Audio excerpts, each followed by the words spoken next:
अगर आप भी धर्मेंद्र निर्मल या अनिल यादव का बंशीधर चौधरी का गाना सुनना चाहते तो चैनल को सब्सक्राइब करें, कमेंट करें, क्योंकि नए नए गाने आपके पास जल्द पहुंचे। कोरोना तोरे चलते शादी बियाह रुकल कोरोना तोरे चलते शादी बियाह रुकल कोरोना तोरे चलते शादी बियाह रुकल कोरोना तोरे चलते शादी बियाह रुकल कोरोना तोरे चलते कैसे बारात आई कैसे आई रे शादी बियाह रुकल कोरोना तोरे चलते शादी बियाह रुकल कोरोना तोरे चलते कैसे बारात आई कैसे आई रे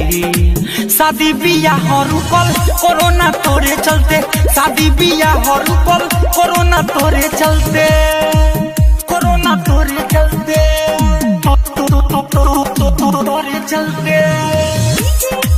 शादी बियाह रुकल कोरोना तोरे चलते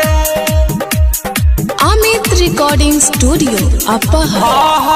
गौवा के लोग सारा डरतावे रे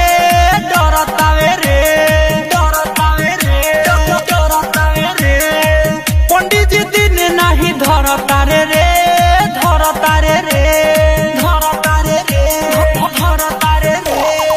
गौवा के लोग सब डरतावे रे पंडित जी दिन नहीं धरतावे रे मन करत बाकी मर जाई रे शादी बियाह रुकल कोरोना तोरे चलते शादी बियाह रुकल कोरोना तोरे चलते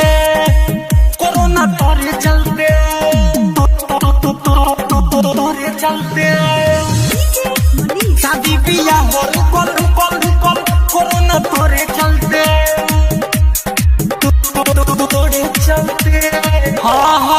केकरा के अपन सुनाई लाचारी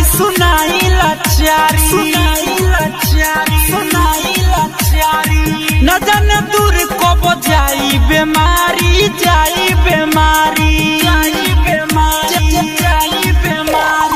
केकरा के अपन सुनाई लाचारी न जाने दूर कब जाई बेमारी सुबोध सर मिला अमित रोए लगी रे शादी बियाह रुकल कोरोना तोरे चलते शादी बियाह रुकल कोरोना तोरे चलते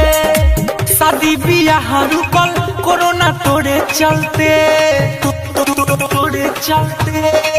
शादी बियाह रुकल कोरोना तोरे चलते शादी बियाह रुकल कोरोना तोरे चलते कैसे बारात आई कैसे आई रे